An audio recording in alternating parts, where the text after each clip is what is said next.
Bismillahirrahmanirrahim. Assalamualaikum warahmatullahi wabarakatuh.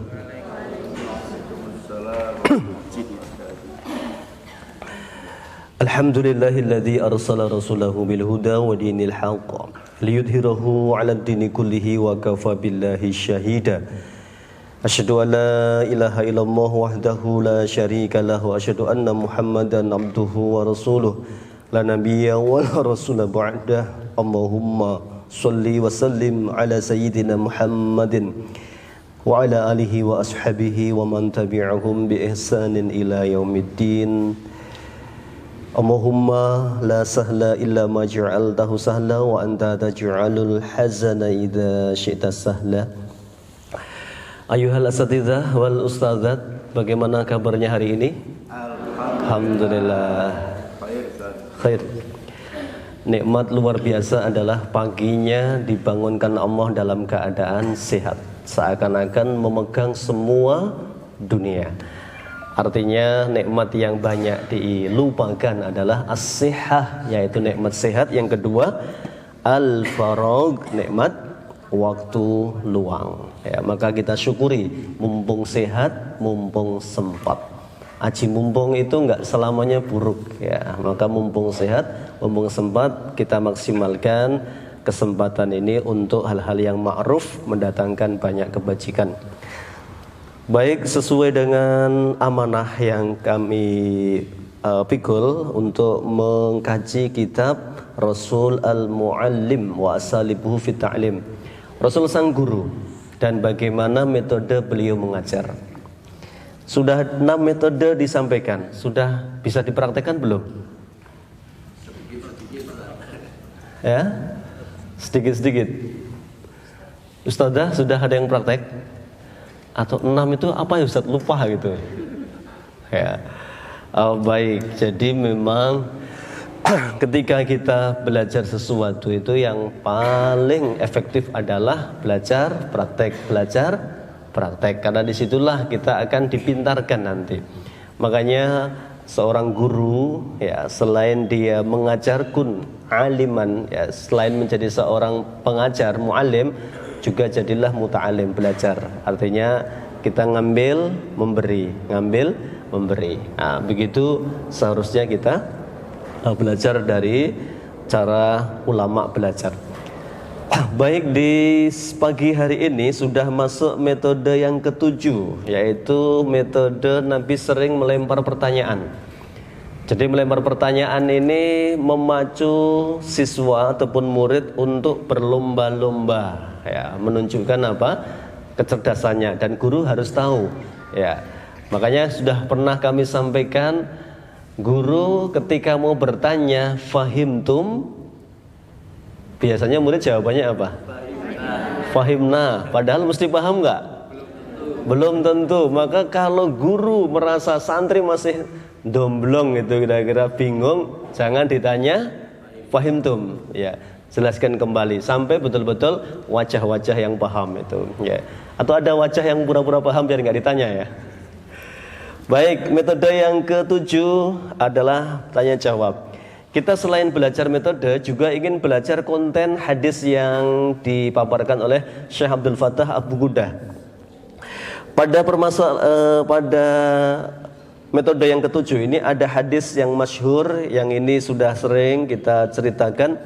Hadis ini tentang Nabi SAW menyamakan ataupun mentasbihkan, menyerupakan muslim yang baik dengan pohon yang baik. Suatu hari Nabi SAW duduk bersama para sahabat. Hadis ini Bukhari Muslim. Abdullah bin Umar yang cerita ya, baina nahnu indan Nabi SAW julusun ya, id utiya bi jumari nakhlatin ya. Ketika kami sedang duduk bersama Nabi, kemudian Rasul SAW ketika itu didatangkan untuk beliau ya jumar, itu batang kurma. Jadi ada kebiasaan batang kurma itu dipotong ya. Kemudian Nabi SAW ya Beliau bersabda, inna minasyajari syajaratan khadra. Ya, sungguh di antara pohon-pohon itu ada satu pohon ya hijau. Lama barokatuhu ka barokatil muslim, keberkahannya ini sama dengan keberkahan seorang muslim ya. La yaskutu waraquha, daunnya tidak rontok berguguran. Wala yatahatu wa tu'ti ukulaha kullahinim bi'idni rabbiha, dan dia berbuah sepanjang masa, memberikan manfaat bagi penanamnya ya.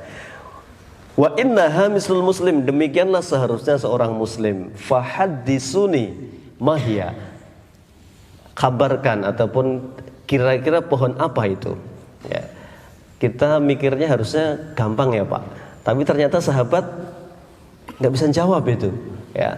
Qala Abdullah bin Umar cerita ini, fawaqa'an nasu fi sajaratil bawadi, orang-orang nebak ini, pohon ini ya Rasulullah, pohon itu ya Rasulullah, tapi ternyata semuanya keliru ya.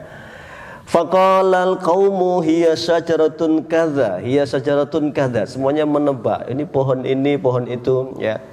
Sementara saya sudah terbetik dalam diriku bahwa itu pasti pohon kurma ya.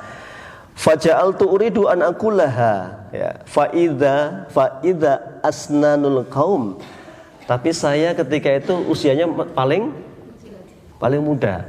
Nanti ada bab tentang kapan malu, kapan berani ya, kapan adab didudukkan, kapan antara ilmu dengan adab didudukkan. Kemudian dia fa'ahabu an atakallama ya, wa ana gulamun syabun ya. Saya pekewuh mau jawab itu ya. Kenapa? Karena saya toleh kanan kiri, di situ ada Umar bin Khattab, ada Abu Bakar, ada sahabat-sahabat senior, la yatakallamani. Bahkan Abu Bakar, Umar diam saja itu. Fasakatu, maka saya juga diam ya. Begitu nggak ada yang jawab, Rasul bersabda, fahiya an-nakhlah, itu adalah pohon kurma. Nah, ini berarti Nabi itu sering bertanya sesuatu untuk mengetes kira-kira sahabat ini punya jawaban yang tepat apa tidak. Ya, itu target pertama ya. Kemudian selesai majelis itu, falamma kumna qultu li Umar, selesai majelis semua bubar, saya ngomong sama ayah, ya abtah, Pak ya, wallahi laqad kana waqa'a fi nafsi annahnalah. Tadi sebenarnya saya sudah punya jawaban bahwa pohon yang dimaksud adalah pohon kurma ya. Faqala, maka Umar nanya, mama na'aka alla ang takulaha, kenapa kamu diam, kenapa enggak ngomong tadi? Qultu lam arakum takallamun, lah jenengan yang tua-tua aja diem gitu ya. Ya. Saya juga melihat Abu Bakar diem, bapak diem, dan saya masih muda sekali. Saya fastahyaitu, saya malu kalau mendahului yang sepuh-sepuh ini ya. Bagus nggak ini? Ya, ngalah sama yang tua bagus nggak? Tentang adab nanti ya, dudukkan dengan baik ya. Nih. Kemudian fakarihtu an atakallama au aqulu syai'an. Saya malu kalau mau ngomong. Di situ banyak orang-orang sepuh, diam saja. Fasakatu, maka saya milih diam. Qala Umar mengatakan, li'antakuna qultaha ahabu ilayya min kadza wa kadza. Ayah lebih senang nak andaikan tadi kamu menjawab itu. Dalam keterangan hadis yang lain, Imam Al-Bukhari menjadikan judul bab tentang tidak akan meraih ilmu dua golongan. Satu sombong, mustakbir, yang sombong. Yang kedua mustahyun, orang yang pemalu. Nah, maka ada pepatah, malu bertanya sesat di jalan ya. Kalau nggak bertanya itu ada dua kemungkinan. Satu paham, yang kedua bingung mau nanya apa gitu, karena saking nggak pahamnya ya itu ya gitu. Kan sering kita ini kadang gitu ya. Begitu ada kesempatan ada yang tanya, diam semua. Nanti di luar majelis baru bingung ya. Ini tadi gimana maksudnya? Kenapa nggak nanya gitu? Ya. Baik, ada banyak sekali faedah yang ditulis oleh Imam Syekh Abdul Fattah Abu Godah dari hadis ini. Yang pertama, ya, bahwa dianjurkan bagi seorang guru alim untuk bertanya kepada muridnya. Ya, ini penting. Jadi metode diskusi ini metode yang paling efektif untuk mengetes. Ya. Maka termasuk kebiasaan para salaf itu ya begitu, ya, bertanya. Makanya hidupkan diskusi. Nah, ini penting untuk melatih apa? Ya, berani bicara, menyampaikan sesuatu. Ini penting. Karena banyak sekali sesuatu yang akan keluar, dan kadang guru itu ada model begitu. Guru juga kalau menjelaskan datar saja, tapi begitu ditanya ilmunya keluar semua itu ya. Ini yang beberapa guru kan punya karakter begitu ya. Kalau sudah ditanya nggak bisa mandek gitu. Nah, itu wajib diapa nih berarti nih? Ya, dirangsang dulu pertanyaan-pertanyaan yang produktif ya. Kemudian saya nggak bahas semuanya. Kemudian di sini pentingnya memudahkan. Jadi cari metode yang paling mudah. Yang paling mudah adalah tamsil ternyata. Tamsil itu membuat sebuah permisalan. Nah, di sini disebutkan antara seorang muslim itu disebut oleh Nabi sama dengan pohon yang baik, pohon yang penuh berkah. Ini juga Nabi hendak menyampaikan kalau kurma ini kalau hidup saja itu Masya Allah manfaatnya sepanjang masa, berbuah terus ya. Nanti sudah diketok juga sama, sudah dipotong, sudah tua nggak berbuah juga sama, nggak ada yang terbuang Pak. Apanya ini? Pelepahnya kalau zaman dulu dibuat atap-atap, kemudian batangnya bisa dibuat tiang-tiang, nggak ada yang nggak manfaat ya. Begitulah seorang muslim harusnya, kalau masih hidup dia menjadi inspiratif bagi orang di sekitarnya. Makanya khairun nas anfa'uhum linas. Nah, kita ini boleh merenung, saya hidup itu ada gunanya apa enggak itu ya. Sesekali merenung itu ya, bertanya itu. Ada manfaatnya enggak saya ini bagi orang sekitar saya? Kalau belum, berarti kita belum menjadi khairun nas.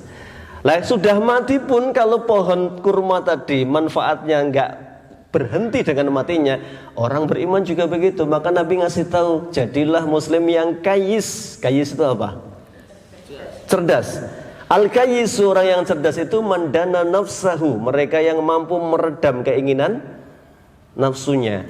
Nafsu itu kan inginnya apa? Santai, tidak ada beban, ya, istirahat, ya, leyeh-leyeh. Pokoknya hawa nafsu itu pengennya apa? Santai gitu ya, nunda-nunda. Nah, ini penyakit yang ya kayaknya penyakit kita ya Pak. Suka apa ini? Menunda-nunda ya, makanya ada istilah SKS, sistem kebut semalam kalau di pesantren itu ya. Belajarnya sudah, besok ujian baru semalam nggak tidur itu ya. Ya menghafal ini ya. Kalau sudah selesai ujian kitabnya ditutup lagi ya. Ini gara-gara menunda-nunda tadi. Makanya Rasulullah SAW ngasih tahu ini ya. Idza amsaita fala tangtadiris sobah. Kamu kalau sedang di waktu sore, jangan habiskan waktumu dengan sia-sia menunggu datangnya pagi. Wa idza asbahta, dan kamu kalau di pagi hari jangan habiskan waktumu untuk yang enggak penting ya. Fala tangtadril masa, enggak perlu ditunggu waktu sore. Sore itu enggak ditunggu, pasti datang ya. Makanya jangan bunuh waktu ya. Ini bagian dari cara Nabi SAW mengajari kepada para sahabat pentingnya waktu. Nah, termasuk tadi kembali ke fokus ke tema. Makanya muslim itu diupayakan kalau mati seperti kurma masih bisa datangkan manfaat. Siapa mereka yang punya jejak peninggalan kebaikan? Buka surat Yasin itu ketika Allah sampaikan inna nahnu nuhyil mauta wa naktubu ma qaddamu wa asarhum. Asar itu apa? Peninggalan mereka ya. Ada pepatah gimana?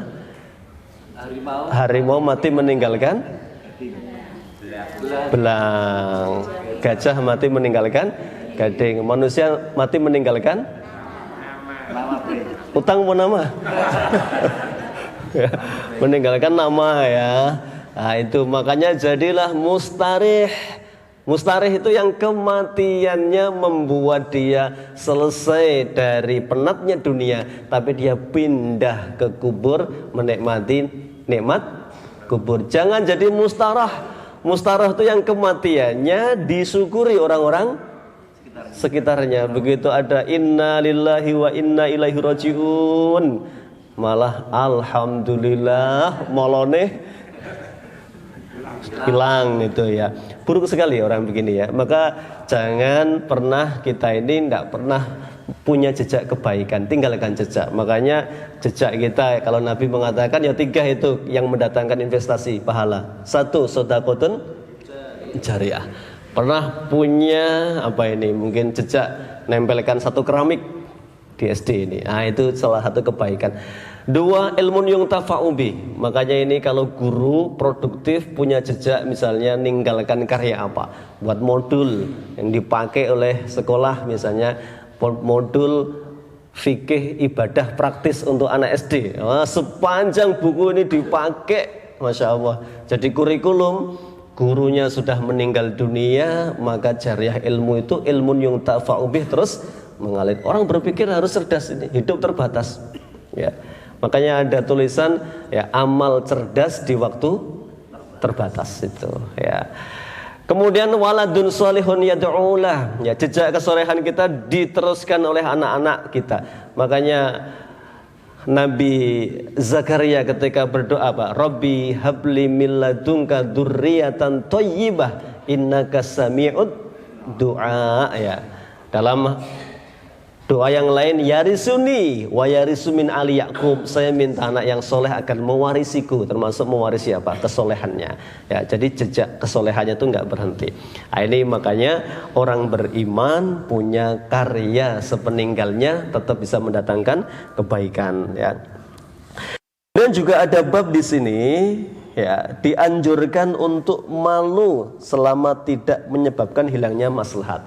Ini yang mau didudukkan tadi. Jadi malu pada tempatnya gitu ya. Makanya Sayyidina Umar mengatakan terakhir, saya lebih suka andekan kamu tadi berani menjawab ya. Tapi Abdullah bin Umar ini adab itu ya. Karena yang tua-tua diam, beliau milih diam ya. Makanya nanti di bab tentang thalabul ilm itu ya nggak sepenuhnya benar kalau menjawab ya, dan itu bagian dari tadi ilmu. Ketika diam itu bukan sesuatu yang dibenarkan itu. Kenapa?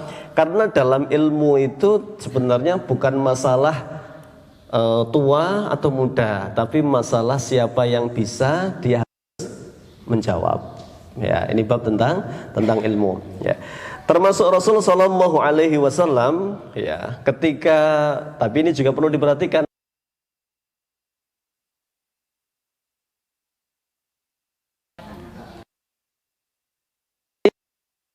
Ada kanan yang diputarkan atau sesuatu diputarkan.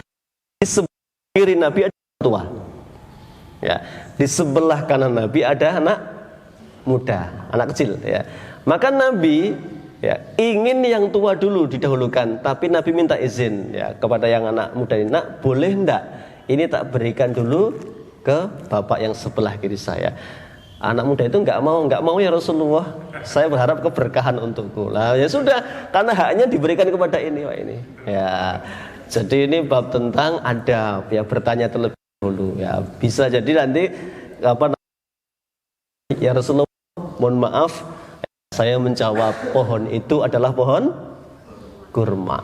Jadi tetap dengan adab, karena di situ majelis orang dewasa. Karena Islam itu juga mengakui bahwa orang tua itu mereka punya jejak apa? Kebaikan, wajib dihargai ya.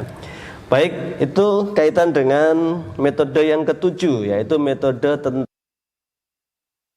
ya, untuk merangsang para sahabat atau murid-muridnya mengeluarkan sesuatu yang dimilikinya. Maka tadi betul ya, semua menolak dan semua punya argumen, ternyata keliru semua. Tapi bukan itu tujuannya. Nabi bukan benar salah, tetapi berani apa? Mengungkapkan pendapat ya. Ini baik, menuju yang ke-8 dengan metode analogi dan penyerupaan, tasbih ya, atau tamsil. Rasul Shallallahu Alaihi Wasallam ya sering, dan Allah juga begitu dalam Al-Quran memberikan permisalan ya agar mudah dicerna. Misalnya ada surat An-Naml. Itu sesuai namanya berarti ada kisah apa?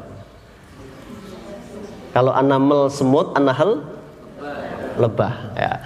Lebah itu Subhanahu wa ta'ala sampaikan lebah.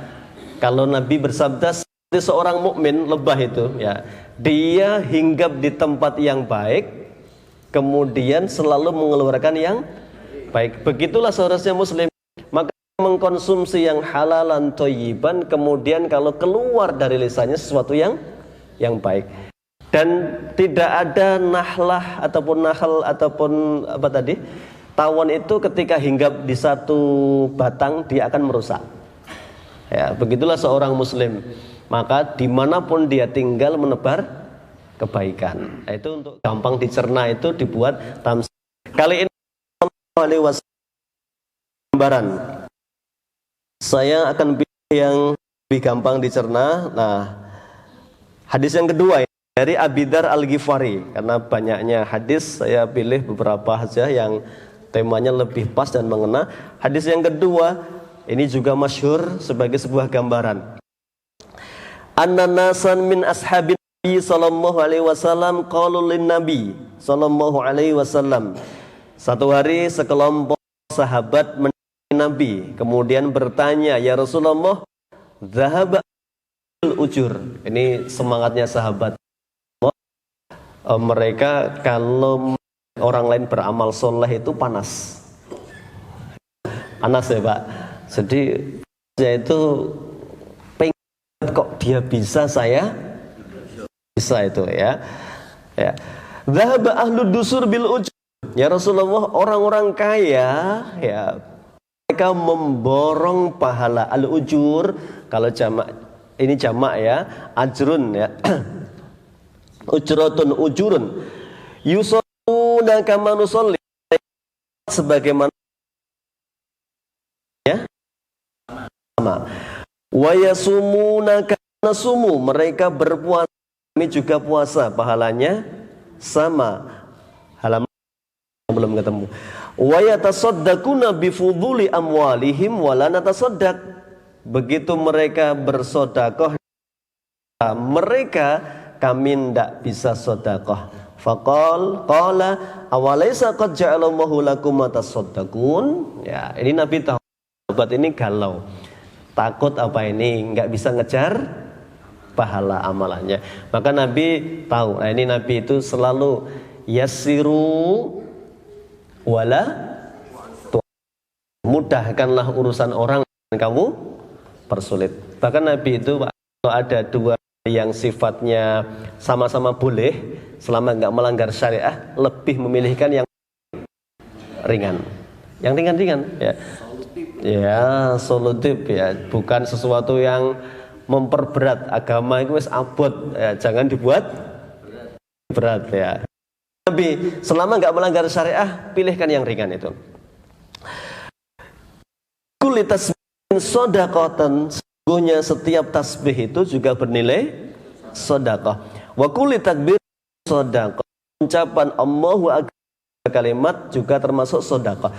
Wa kulli hamidatin sedekah, ucapan alhamdulillah juga sedekah. Wa kulli tahlilatin sedekatan, ucapan la ilaha illallah juga sedekah. Wa amrun ma'ruf sedekah, wa nahyi anil munkar sedekah. Amar nahi munkar sedekah. Nabi ngasih tamsil yang paling mudah.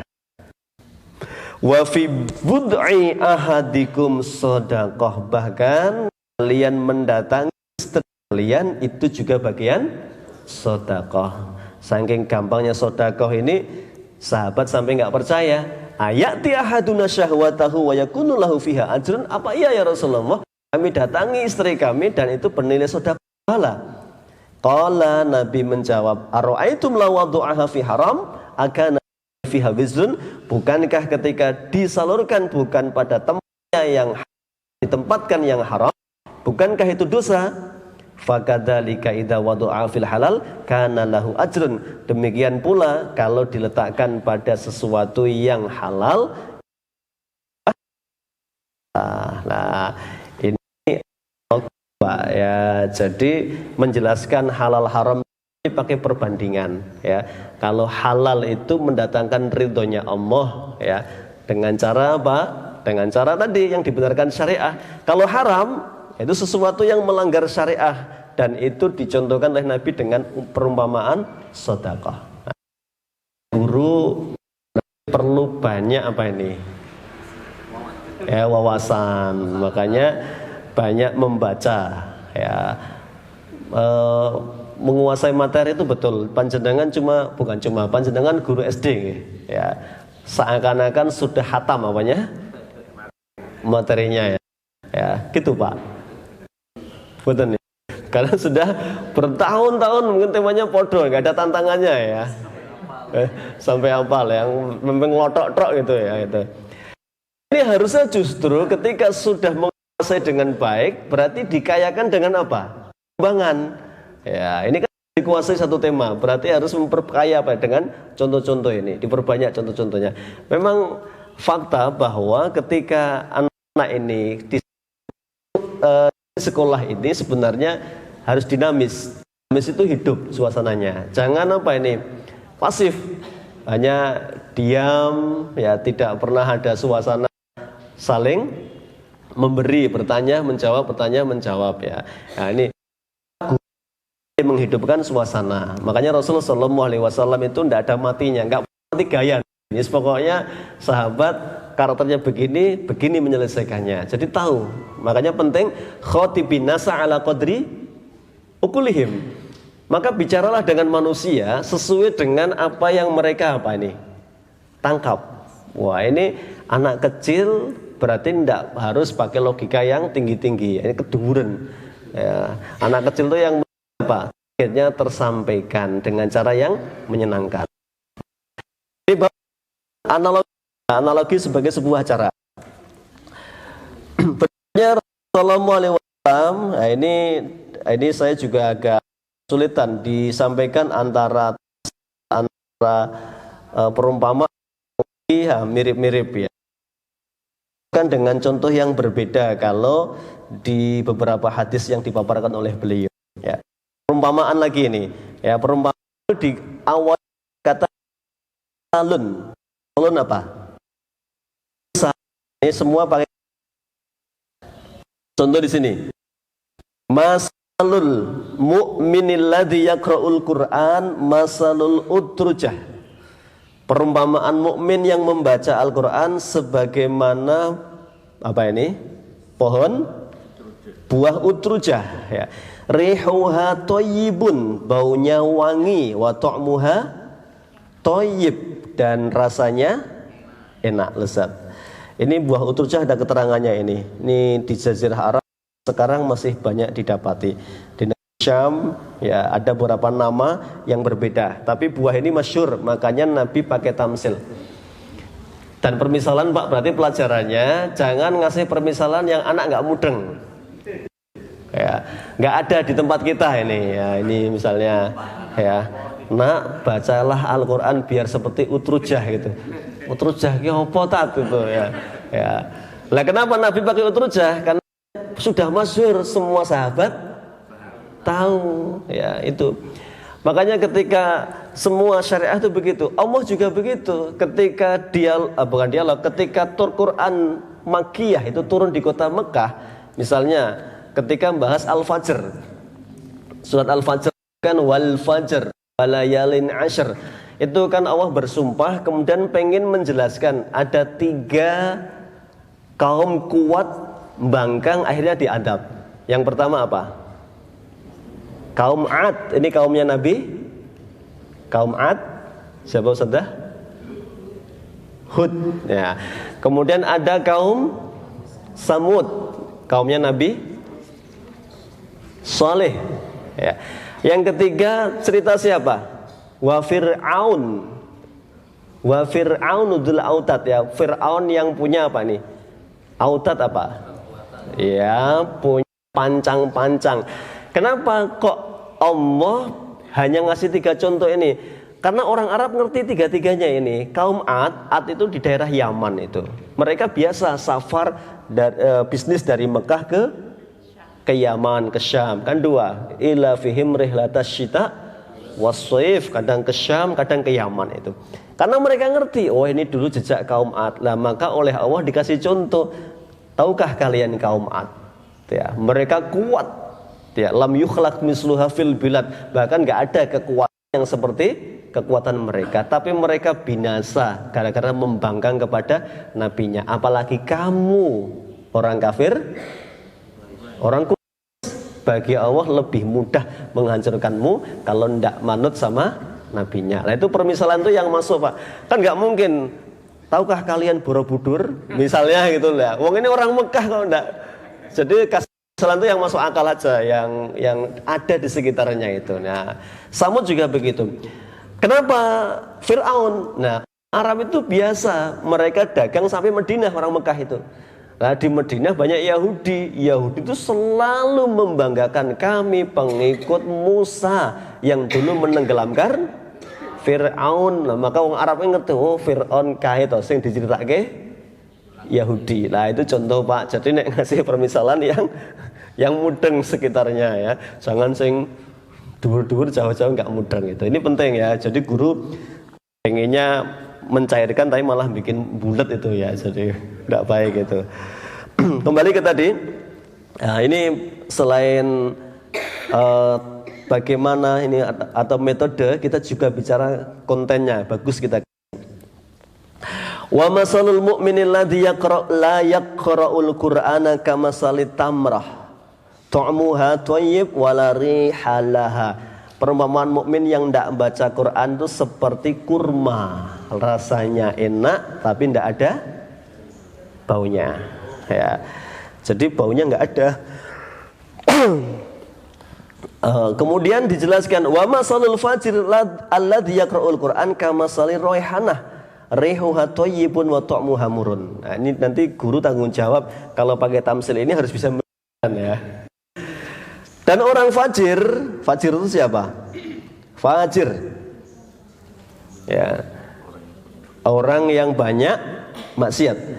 Orang yang banyak maksiat tapi baca Quran itu seperti raihanah. Ya, baunya rihu thayyibun. Ya, rih baunya wangi. Murun tapi rasanya ya, itu artinya apa? Sawangane apik tapi jebule bosok. Nah, itu makanya fajir itu ya bisa jadi buruk di hadapan Allah meskipun di hadapan manusia. Makanya ini justru tantangan itu adalah takwa fisir wal alaniyah, baik ketika nggak ada orang atau ketika banyak orang kita bertakwa. Tapi memang begitu manusia, maka manusia perlu aturan itu, karena nggak cukup hanya dengan himbauan motivasi, ya nggak cukup. Ya, kecuali mungkin sahabat-sahabat Nabi ya, sebelum nggak perlu jam masuk, nggak perlu bel, nggak perlu absensi, nggak perlu apa ini, yang hari ini sebagai alat kontrol kedisiplinan. Kenapa? Ya levelnya sudah apa? Ihsan itu anta budamoha ka'annaka tarah wa illam yakun tarahu. Ini tok muhamurun. Wa masalul juga memberi permisalan yang setiap kata masal itu berarti sebagai sebuah tamsil.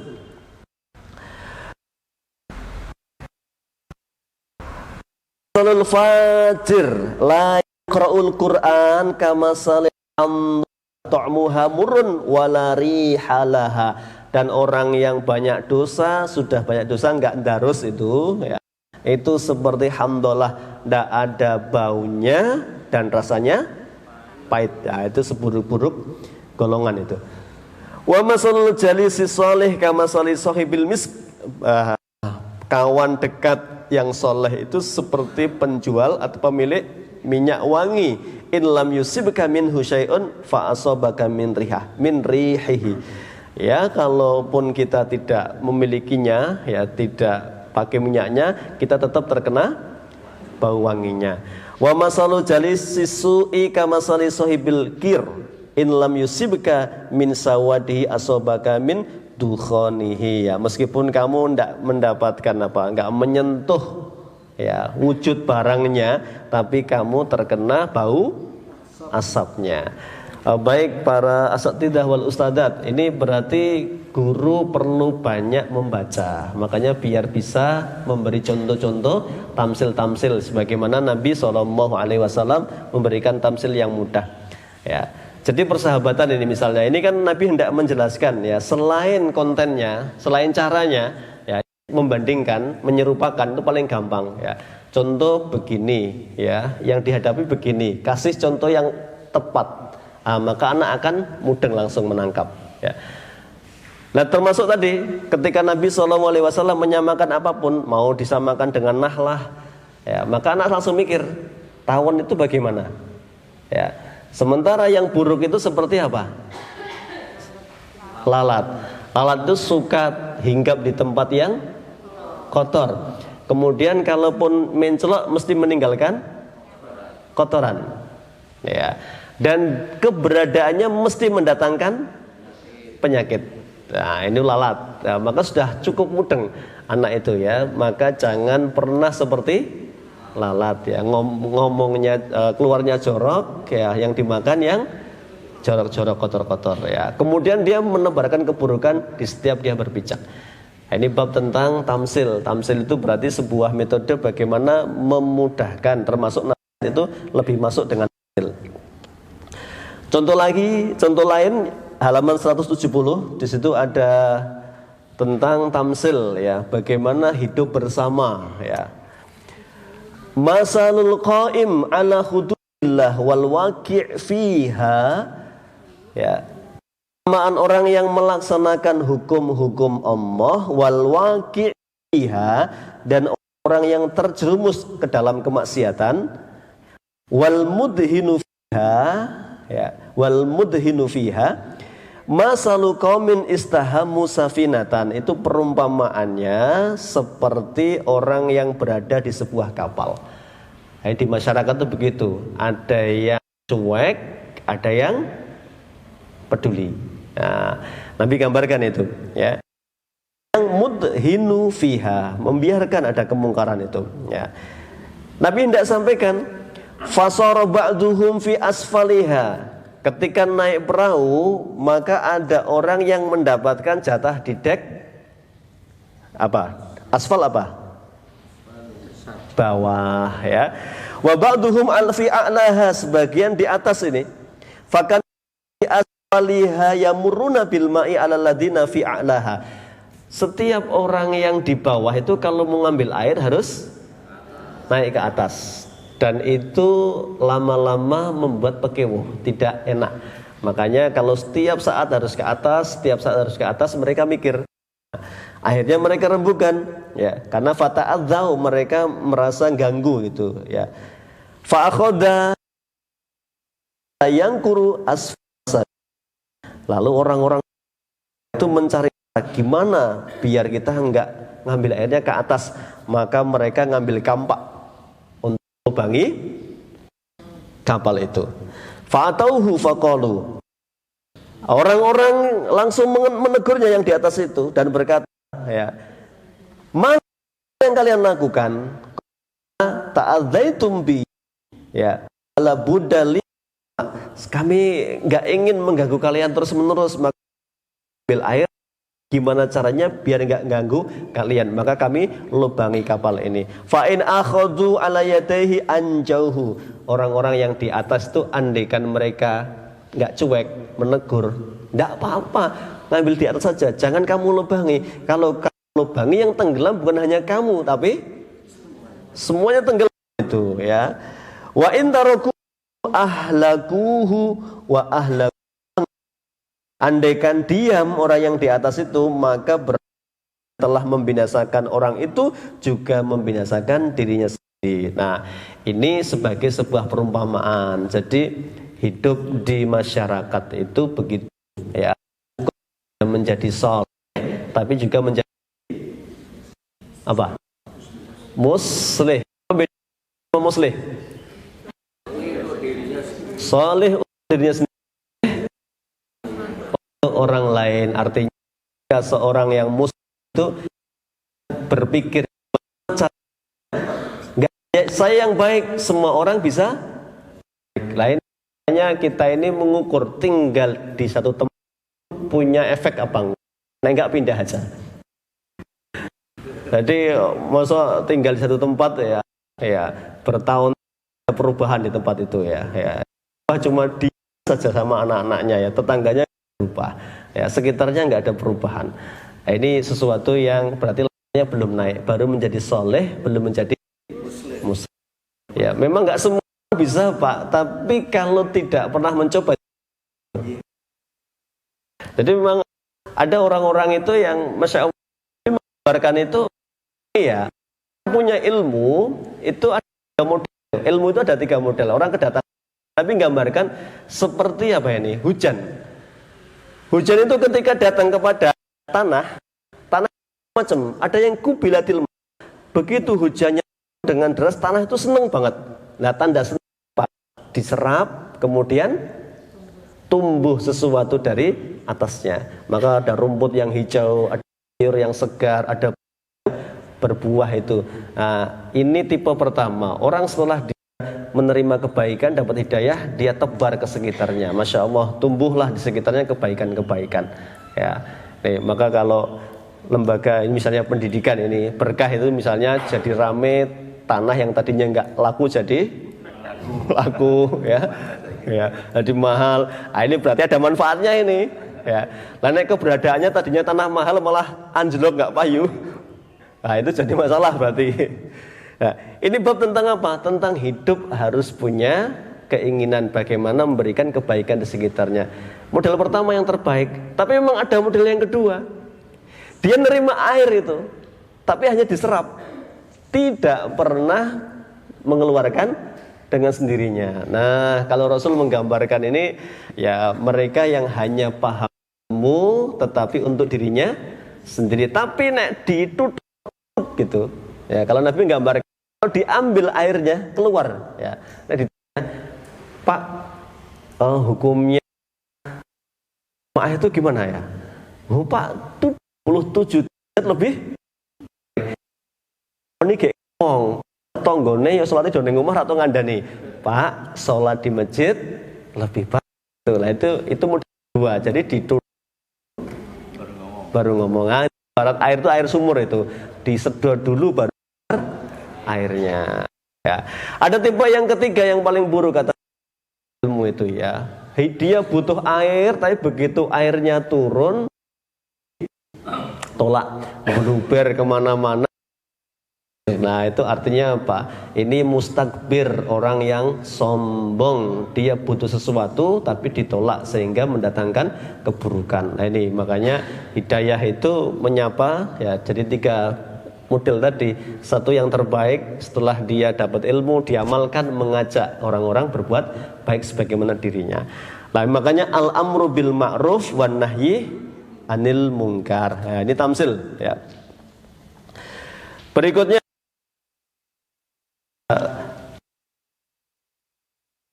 berarti nggak dapat detailnya, tapi nanti bisa dibaca sendiri karena hadis yang mirip-mirip tidak kita bacakan semuanya. Berikutnya Nabi dengan ilustrasi. Ilustrasi itu Nabi kadang ngambil apa ini? Ranting. Nah, ini boleh dicontohkan begini. Nabi pernah menggambar ya garis yang lurus. Wa anna hadza sirati mustaqiman ya, dan inilah jalanku yang lurus, maka fattabi'uhu. Ini siratal mustaqim ini.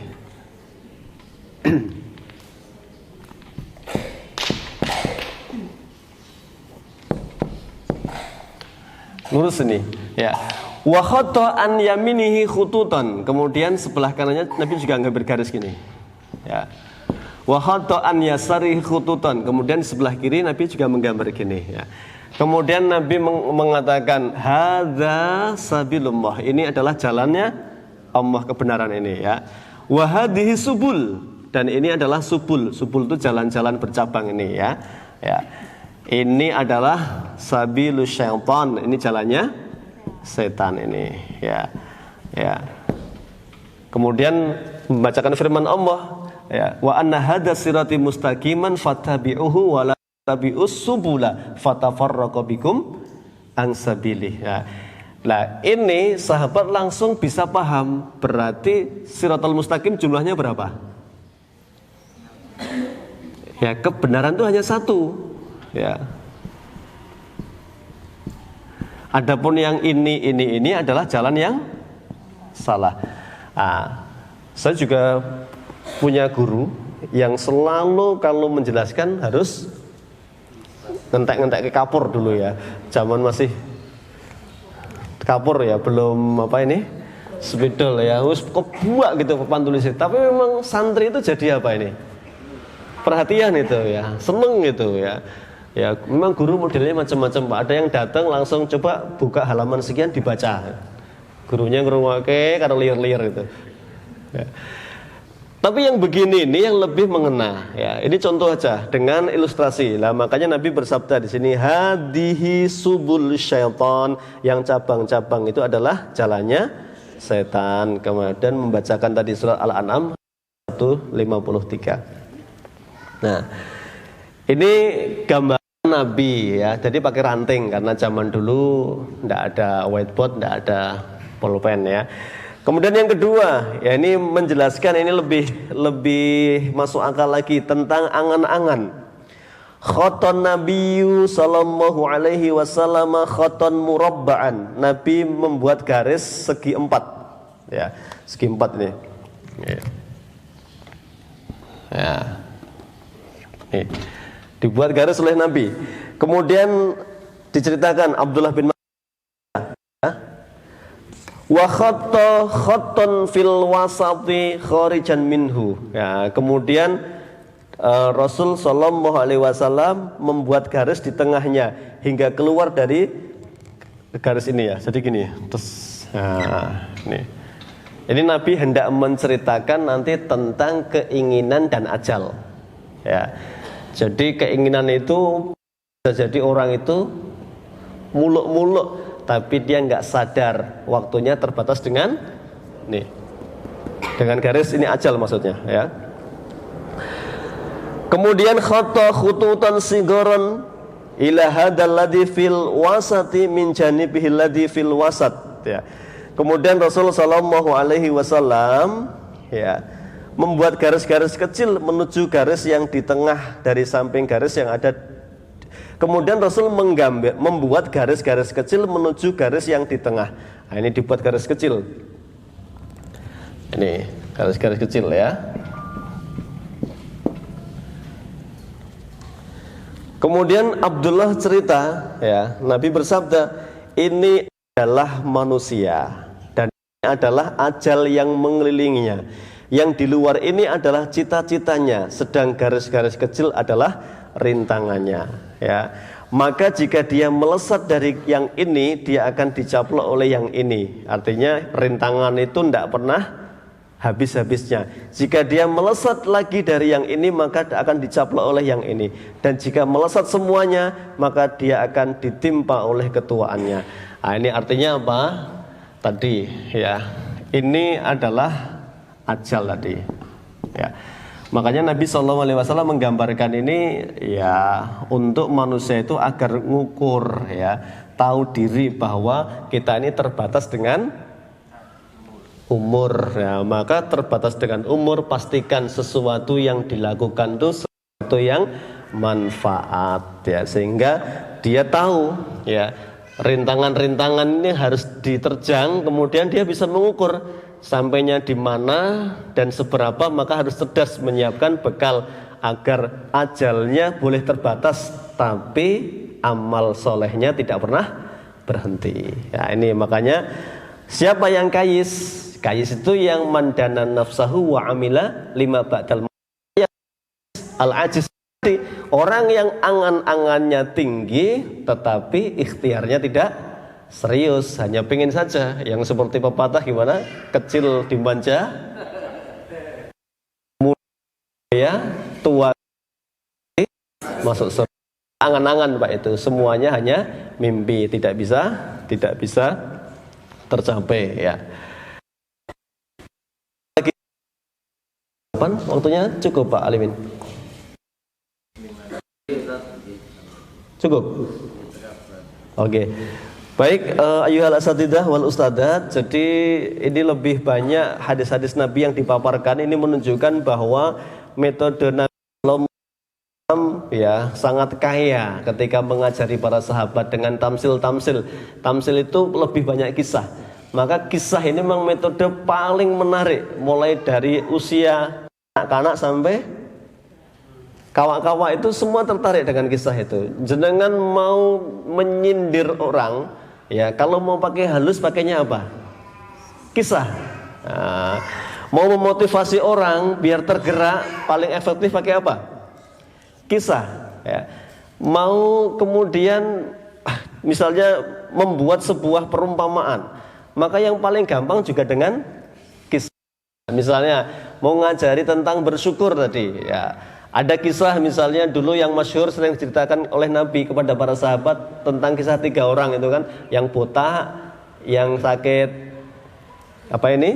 Kulit, sama yang buta. Nah, itu kan hendak menyampaikan bahwa dunia itu terus berputar ya. Maka begitu kita pernah dalam satu posisi bawah, jangan pernah putus asa. Allah akan berikan kita kemudahan, nanti bisa di atas. Dan kalau sudah di atas jangan sombong, bisa jadi kembali ke bawah. Nah, makanya hanya yang buta yang bersyukur sehingga tetap diberi kesehatan ya oleh Allah, sementara yang botak sama yang sakit kulit kembali ke penyakit lamanya. Nah, itu kan contoh paling gampang ngajari bersyukur ya, ngajari berbagi dengan cara demikian. Barakallahu fikum.